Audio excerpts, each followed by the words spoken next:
ఒకసారట ఒక ప్రాంతంలో ఒక ఆయన రోడ్డు ప్రక్కన కూర్చుని రాళ్ళు కొట్టుకుంటున్నాడు. ఒక ముసలాయన రాళ్ళు కొట్టుకుంటూ ఇబ్బంది పడుతూ ఒక మాట మాట్లాడుతున్నాడు తరచుగా. ఆ మాట ఏంటంటే, ఓరి ఆదామా ఎంత పని చేశావు అని మాట్లాడుతున్నాడు. ఓరి ఆదామా ఎంత పని చేశావు. ఆ మార్గంలో ఒక జమీందారు ఆ మార్గంలో వెళ్తూ ఇతను మాట్లాడిన మాట విన్నాడు. ఓరి ఆదామా ఎంత పని చేశావంటే, బహుశా ఆదాం అంటే వాళ్ళ కుమారుడో లేదా మనోడో లేదా వాళ్ళ నాన్నో వాళ్ళ తాతో ఎవరో కాదు. ఇతనికి ఆలోచన విధానాన్ని ఆ జమీందారు పసిగట్టాడు. ఓరి ఆదామా ఎంత పని చేశావు అన్న మాటలో ఉన్న అర్థం ఏంటంటే, దేవుడు ఆదాము హవ్వలను కలుగు చేసి ఏదైనా తోటలో ఉంచిన తర్వాత వద్దు అన్న పని వారు చేయడం ద్వారానే కదా ఇంత కష్టం వచ్చింది, మనకి ఎంత ఇబ్బంది వచ్చింది, చెమటోడ్చి పని చేయాల్సిన పరిస్థితి వచ్చింది. అతడు ఆ రోజు గనక ఆ పని చేయకపోయి ఉండుంటే, దేవుని మాటకు లోబడకుండా లోబడి గనక ఉండుంటే మనకు ఈ స్థితి వచ్చేది కాదు కదా. లోబడకుండా ఉన్నాడు కాబట్టి మనం ఇలా ఇబ్బంది పడుతున్నామని చెప్పి ఈ కనెక్షన్ ఎక్కడికి వెళ్ళిపోయిందంటే, ఆది పితరులైన ఆదాము హవ్వల దగ్గరికి వెళ్ళి ఆదాము గారిని నెడుతున్నాడు అనమాట. నువ్వు ఆ రోజు దేవుని మాట వినుంటే ఎంత బాగుండేది, మాకు ఈ దుస్థితి వచ్చేది కాదన్నట్టుగా ఓరి ఆదామా ఎంత పని చేసావని. జమీందారు గారికి ఈ మాట అర్థమయ్యి దగ్గరికి వచ్చిన్నాడు. ముసలాయన, నాతో పాటు వస్తావా, నా ఎస్టేట్కి తీసుకెళ్తానన్నాడు. సరే వస్తానని చెప్పి అతనితో బయలుదేరాడు. చాలా పెద్ద ఎస్టేట్. లోపలికి వచ్చిన తర్వాత ఆ ముసలానికి చాలా చక్కని వస్త్రాలు ధరింపజేశాడు. ఆ పంచభక్ష పరమన్నాలన్నీ కూడా అతనికి ముందుంచారు, వాటిని తినమని. ఉండడానికి ఒక చక్కని ప్లేస్ అతనికి ఏర్పాటు చేయబడింది.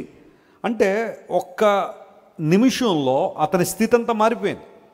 వస్త్రాలు మారిపోయాయి, ఉండే చోటు మారిపోయింది, తినే ఆహారం మారిపోయింది, పిలుపులు మారిపోయాయి. అతను చూసిన వాళ్ళందరూ చాలా గౌరవంతో అతన్ని సంబోధిస్తున్నారు.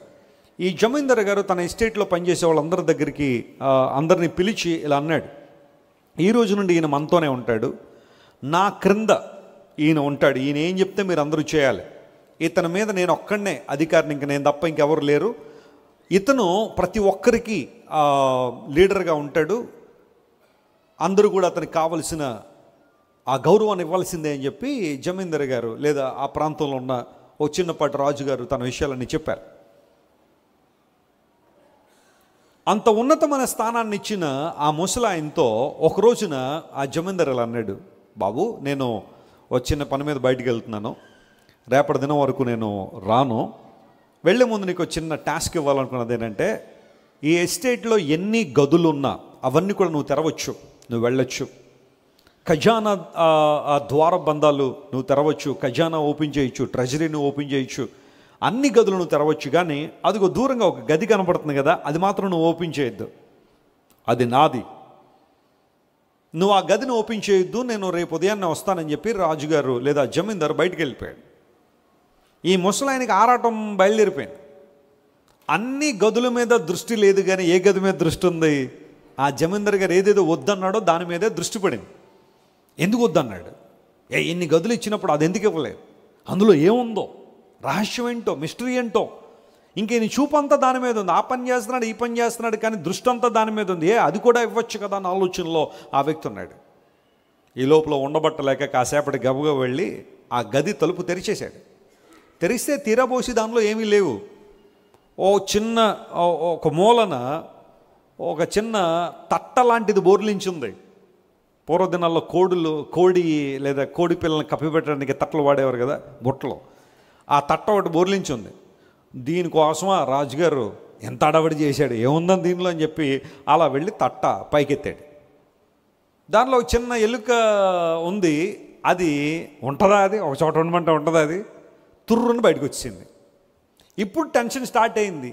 ఇప్పుడు ఆ ఎలుకని తీసుకొచ్చి మరలా ఆ తట్ట కింద పెట్టకపోతే నేను గది తెరిచానని ఎవరు తెలిసిపోద్ది?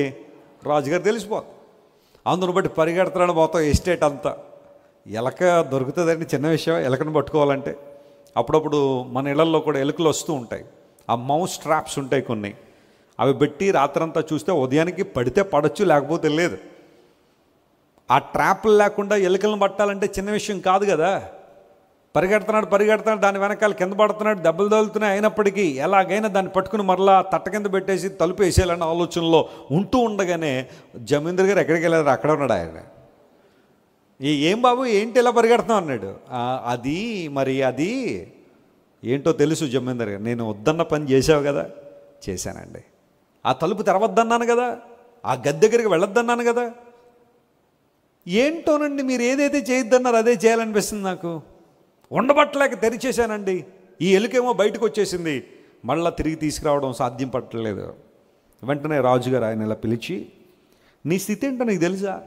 రాళ్ళు కొట్టుకునే నిన్ను, ఏ రోజు కష్టం ఆ రోజు పడితేనే కానీ భోజనం దొరకని నిన్ను, చిరిగిపోయిన బట్టలు వేసుకుంటున్న నిన్ను, ఒక పూరి గుడిసెలో బ్రతుకుతున్న నిన్ను ఈ ఎస్టేట్కి తీసుకొచ్చి చక్కని వస్త్రాలు ఇచ్చి భోజనం పెట్టి నీకు కావాల్సినవన్నీ కూడా ఏర్పాటు చేసి, నేను ఎంతగా నీకు సహాయం చేశాను కాబట్టి నా మాట ఒక్కటి విను.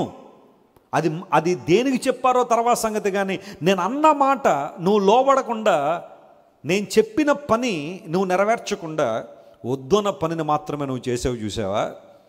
అందుని బట్టి ఐఎమ్ సో సారీ. నా మాటకు విలువ లేని వాడిని నా ఎస్టేట్లో నేను ఉంచను. నా మాటను లక్ష్య పెట్టని వారు నాతో ఉండడానికి నేను ఇష్టపడను. You better go back to your old profession.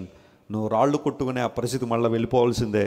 ఆ బట్టలు తీసేసి ఎస్టేట్ని ఖాళీ చేసేసి నువ్వు మరలా మొదట నిన్ను కలిసినప్పుడు ఏ రాళ్ల గుట్ట దగ్గర అయితే ఉండి రాళ్ళు కొట్టుకున్నావో మళ్ళీ అక్కడికే వెళ్ళిపో, రాళ్ళు కొట్టుకో. కానీ ఒక మాట విను, ఈసారి ఓరి ఆదామా ఎంత పని చేసావు అనొద్దు, ఓరి ముసలోడా ఎంత చేసుకున్నావురా అనని రాళ్ళు కొట్టుకో అన్నాడట.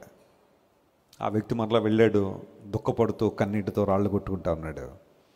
రాజుగారు చెప్పారు కదా, ముసలోడా ఎంత పని చేసావని, అదే మాట చెప్పుకుని తన జీవితంలో బ్రతికాడు. ఎందుకు ఈ మాట చెబుతున్నానంటే, చాలాసార్లు మనం కూడా ఎవరో ఒకళ్ళ మీద నెపాలు వేసేయాలని ఆలోచన చేస్తుంటారు. మనం జీవిస్తున్న ఈ స్థితికి, మన బ్రతుకుల్లో ఎదుర్కొంటున్న ప్రతికూలతలకు ఎవరో కారణం. ఎవరి మీదో ఈజీగా బ్లేమ్ వేసేయడానికి అయితే ఎప్పుడు మనం రెడీయే.